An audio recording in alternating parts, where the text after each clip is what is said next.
नमस्कार दोस्तों, मैं विनोद बाकुल एक बार फिर से आप सभी का हमारे YouTube channel diary study point पे स्वागत है। फ्रेंड्स, आज की वीडियो अत्यंत इंपॉर्टेंट होने वाली है। आज की वीडियो में अपन बात करने वाले हैं बीए में बिना पढ़े पास कैसे हों। अब आपको ये वाक्य ऐसा लग रहा होगा कि यार बिना पढ़े पास कैसे होते हैं। अपन को बहुत कुछ आता है। बहुत सारे स्टूडेंटों ने पूरी साल बढ़िया तरीके से पढ़ाई की होगी और कुछ ऐसी गलतियां वो कर जाते हैं कि उनका स्कोर डाउन चला जाता है। कुछ स्टूडेंट ऐसे होंगे किसी कारणवश वो बिल्कुल भी पढ़ाई नहीं की होगी और ये गलतियां वो कर देते हैं जिससे निश्चित हो जाता है कि वो फेल हो जाते हैं। तो अपन को कौन कौन सी गलतियां नहीं करनी है और कौन कौन सी गलतियों को अपन को सुधारना है, वो सारी चीज़ों पर डिस्कस करने वाले हैं। एक उदाहरण लेता हूं, मैं अपना उदाहरण लेता हूं। 2018 में मैंने गवर्नमेंट स्कूल से अपनी पढ़ाई कंप्लीट की और 12th में मैंने 79% बनाई। ठीक है, कितनी परसेंटेज बनाई? 79। ठीक है, स्क्रीन पर आपको दिख रहा होगा, मैंने टॉप किया। अब इतना जोश था, जैसे ही मैंने गवर्नमेंट जो कॉलेज है उसमें मेरा एडमिशन हो गया क्योंकि परसेंटेज सही ठीक ठाक थी। 2018 की बात है, इतने सोर्सेज मेरे पास में इतने नहीं थे, गवर्नमेंट स्कूलों में तो इतने होते भी नहीं है। मेरा वहाँ पर एडमिशन हो गया। उसके बाद में मैंने पूरी साल बढ़िया तरीके से पढ़ाई की, किताबों से पढ़ाई की, सीरीज से पढ़ाई नहीं की। और जब आप रिजल्ट देखोगे फर्स्ट ईयर का तो मेरी 52% उसमें बनी। आप सोचोगे यार इतना कोई डाउन जा सकता है क्या? मैं इतना डाउन गया क्योंकि मैंने बहुत सारी गलतियां कॉपी लिखने में कर दी। उस टाइम मेरे को इतना नॉलेज नहीं था कि कौन कौन सी गलतियां नहीं की। काटाफासी कर दी, हैंड राइटिंग मेरी अच्छी थी, बहुत सारी काटाफासी कर दी, बहुत सारी घबराहट के कारण है ना, डर के कारण बहुत सारी चीज़ें ऐसी कर दी कि 79% से 52% के बीच में आ गया। और फिर फाइनल ईयर में जाकर मैंने अच्छी परसेंटेज वहाँ पर कवर की। क्यों? क्योंकि गलतियों से अपन सीखते हैं। तो आपको क्या नहीं करना है, आपने चाहे पूरे साल बढ़िया तरीके से पढ़ाई की हो और वो स्टूडेंट जिन्होंने बिल्कुल भी पढ़ाई नहीं की है वो पास हो सकते हैं, क्योंकि हमारी कॉपी में 3 घंटे में हमने क्या लिखा है वो डिपेंड करता है। ठीक है, तो एग्जामिनर किस प्रकार कॉपियों को देखता है वो सारी चीज़ों पर बात कर लेते हैं। तो कौन कौन सी गलतियां अपन को नहीं करनी है। पहली आपके सामने दिख रहा है हैंड राइटिंग, जो आपकी लिखावट है वो सही होनी चाहिए। यदि आपकी लिखावट ठीक ठाक है तो उसको थोड़ा बढ़िया करना है। ठीक है, चाहिए शुरू में आप कॉपी को लिख रहे हो तो थोड़ा स्पीड कम रखो, लेकिन आपकी हैंड राइटिंग शुरू में अच्छी होनी चाहिए। मान लीजिए मैं एग्जामिनर हूँ और मेरे पास में 500 कॉपी आ रही हैं, उसमें से लगभग 350 कॉपी ऐसी होंगी जो बिल्कुल बेकार होंगी और उनकी हैंड राइटिंग बिल्कुल बेकार होगी। मेरा माइंड इस प्रकार ख़राब होगा। आप सोच कर देखो, मैंने कॉपी लिखी है और आप एग्जामिनर हो और मेरी कॉपी आपके पास में गई, मेरी हैंड राइटिंग इतनी भद्दी है, क्या आप उसको पढ़ोगे? पूरी कॉपी तो नहीं पढ़ सकते, शुरू में पढ़ोगे और पेज के अनुसार आपको नंबर दे देगा कुछ लिखा है। तो हैंड राइटिंग अपन को अच्छी तरीके से करनी है। ज़्यादा आपकी हैंड राइटिंग सही नहीं है तो डरना नहीं है, थोड़ा उसको सुधार कर बड़े तरीके से आपको करना है। तो हैंड राइटिंग बहुत प्रभाव छोड़ती है। आपने चाहे कुछ भी लिखा हो, हैंड राइटिंग आपको बढ़िया करनी है। इसके बाद में हेडिंग, जो आप क्वेश्चन करते हो उसमें हेडिंग इस प्रकार अपन गलत तरीके से लिख देते हैं कि उसका प्रभाव भी नेगेटिव जाता है एग्जामिनर की तरफ। जैसे मुझे लिखना है भारत का इतिहास, तो इस प्रकार कुछ स्टूडेंट इस प्रकार लहरदार तरीके से लाइन लिखते हैं कि एक अब बद्दा सा लग रहा है ना। जब मैं इसको बड़े तरीके से लिखूंगा तो आपको पता चलेगा हाँ यार ये थोड़ा सही है। कुछ स्टूडेंट ऐसे लिखते हैं, 2 लाइनें तो लिखेंगे और बीच में स्टार बनाकर आएंगे। ये स्टार बनाने क्या हो सकता है? वहाँ पर कला थोड़ी दिखा रहे हो आप। तो ये गलतियाँ आपको नहीं करनी है। ठीक है, ये चीज़ें हो गई। जो हेडिंग आपको लिखनी है वो बढ़िया तरीके से आपको, जो पेन है वो पेन भी मैं बताऊंगा किस पेन से आपको लिखनी है। इसके बाद में आप देख रहे हो पेज। कुछ स्टूडेंट ऐसे होते हैं जो बहुत सारे पेज भरते हैं और अपन के आसपास हमारे भैया या आदरणीय समाज में किसी ने तो कॉलेज की होगी ना, वो ये बताते हैं कि पेज भरो। पेज 2 प्रकार के स्टूडेंट हैं। कुछ स्टूडेंट जिन्होंने बढ़िया तरीके से पढ़ाई की है और उनको 80% पेपर आता है। कुछ स्टूडेंट ऐसे हैं जिनको 20% जो पेपर है उनके आंसर आते हैं। तो दोनों के लिए पेज बनने का तरीका अलग अलग होगा। सारे को एक डंडे से हाँका नहीं जा सकता। यहाँ पर उस टाइम मैंने जब कॉलेज की थी तो यहाँ पर यही गलती की थी और मेरा जो रिज़ल्ट है ना 52% तक आ गया था। ठीक है ना, बहुत बड़ी गलती की थी मैंने। मेरे को 80% पेपर आता था। मैंने यहाँ पर क्या किया कि आसपास के लोगों से मैंने सुना कि पेज बढ़ने से नंबर आते हैं। तो मैंने यहाँ पर क्या गलती की कि मैंने शुरू से ही माइंड सेट ऐसा बना लिया कि शुरू से ही जाकर पेज बढ़ना है।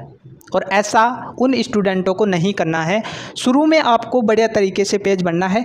ये जो 80% आपको जो पेपर आता है उसको तो बढ़िया तरीके से करो, जो क्वेश्चन आपको नहीं आ रहे हैं, 20% क्वेश्चन इसमें से नहीं आ रहे, तो उनको लास्ट में दबा कर पेज बढ़ना है, चाहे फिर हैंड राइटिंग कैसी भी हो, तो ऐसा करना है। कुछ स्टूडेंट ऐसे होंगे 100 में से 20% क्वेश्चन उनको आते होंगे। इन 20% क्वेश्चनों को तो आपको बढ़िया तरीके से करना है, बढ़िया हैंड राइटिंग से करना है, और उसके बाद में ना 80% जो क्वेश्चन है उनको दबाकर बढ़िया तरीके से पेज बढ़ना है, पास हो जाओगे। तो ये गलतियाँ नहीं करनी है, मैंने की थी, और इस चीज़ का भी आपको ध्यान में रखना है। इसके बाद में जब पेज बढ़ते हैं तो अपन कुछ गलतियाँ ऐसी कर जाते हैं, बहुत सारे पेज बढ़ने की कोशिश करते हैं। कम से कम आपके पेज कितने होने चाहिए, जैसे 25 पेज तो आपके होने ही चाहिए, ठीक है। जिन्होंने कुछ भी पढ़ाई नहीं की है उनके 25 से 30 के बीच में पेज होने चाहिए, इतने तो आपको बढ़ने हैं, नहीं तो आप फेल हो जाओगे। जो स्टूडेंट बढ़िया तरीके से पेपर करके आया है उसके 20 से 25 पेज भी है ना, तो काफ़ी है, क्योंकि आपने बढ़िया तरीके से लिखा है, ठीक है। अब यहाँ पर बात कर लेते हैं, कुछ स्टूडेंट पेज बनने के लिए है ना जो बहुत सारे हथकंडे अपनाते हैं। अभी आपके सामने दिख रहा है कितनी जगह छोड़ रखी है, भूगोल का अर्थ क्या है, तो कितनी जगह छोड़ दी हमने, ये इतनी जगह आपको नहीं छोड़नी है, और इतना पास में भी शब्दों को नहीं लिखना है कि गिलमिल थोड़ा हो जाए, तो ठीक ठाक इसमें गैप देना है। कुछ स्टूडेंट ऐसे होते हैं, 2 लाइनें यहाँ पर आपकी जो कॉपी होती है इस प्रकार की लाइनें होती हैं, तो कुछ स्टूडेंट इसको ऐसे ले जाते हैं, कुछ स्टूडेंट ऐसे ले जाते हैं, कुछ स्टूडेंट ऐसे लिख देते हैं उसको, कुछ सीधा लिख देते हैं। तो ऐसा भी नहीं करना है, बिल्कुल सीधी आपकी हैंड राइटिंग होनी चाहिए। जैसे मान लीजिए मैं यहाँ पर भूगोल लिखूँ, ये भूगोल ऐसे लिखता मैं, ठीक है, ये आपकी वो है, ऐसे मैं लिखता तो ये सही था क्या, नहीं था। आपको बढ़िया तरीके से लिखना है, ठीक है, ऐसे बढ़िया तरीके से आपको लिखना है, तो ये गलती भी आपको नहीं करनी है, ठीक है। यहाँ तक बात आपको क्लियर हो गई। कुछ स्टूडेंट क्या होते हैं कि जब आपको उत्तर लिखना होता है ना उसमें, तो इस प्रकार का तीर का निशान लगा देते हैं, तो कितना घटिया तरीका है। ऊपर पर्सन लिख रहे हो तो इस प्रकार का तीर लगाते हो और उसके बाद में एक लिखते हो, ये भी गलत तरीका है।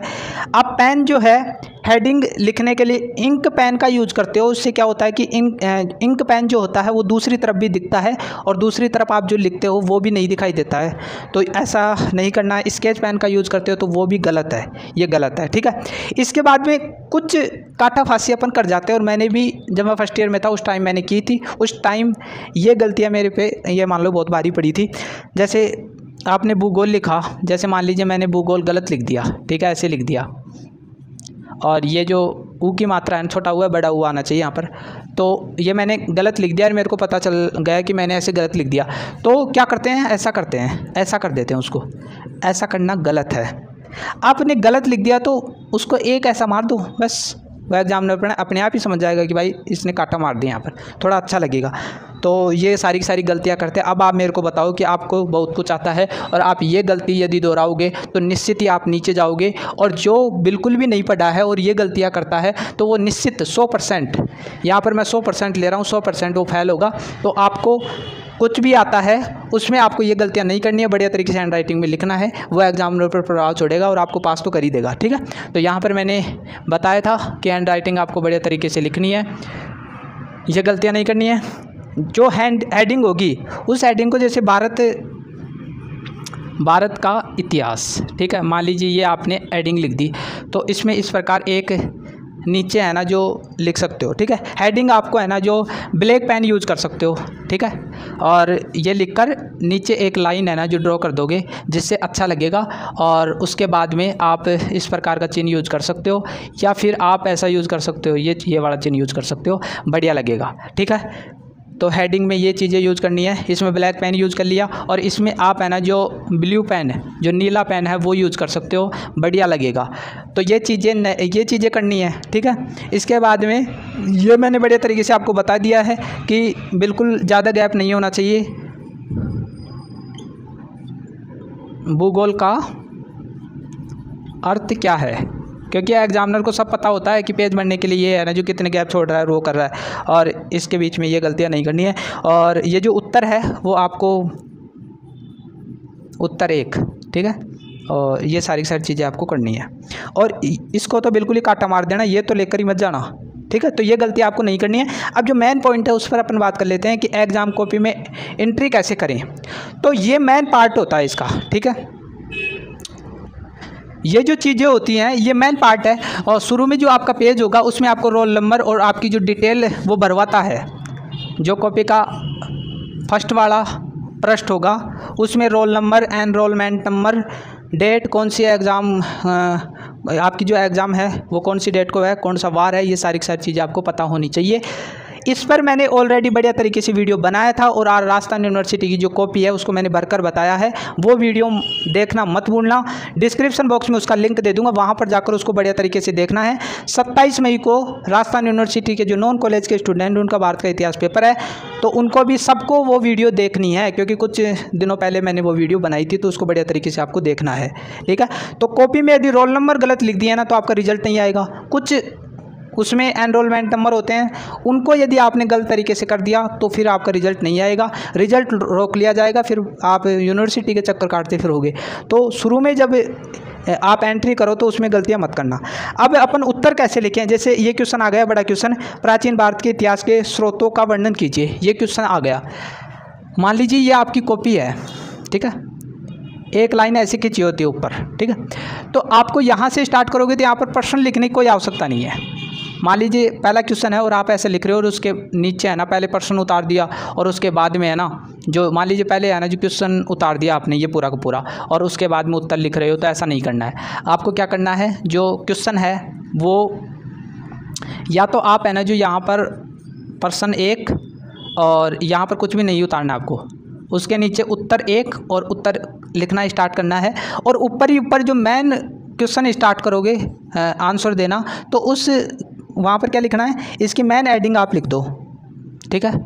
यहाँ पर आपको लिखना है भारत के इतिहास के मुख्य स्रोत, ठीक है, मुख्य स्रोत, और यहाँ पर एक एक लाइन खींच दो उसके नीचे। इससे क्या होगा कि क्वेश्चन लिखने की आपको आवश्यकता नहीं पड़ेगी, उस एग्जामिनर को पता चल जाएगा कि भाई ये कौन सा क्वेश्चन है।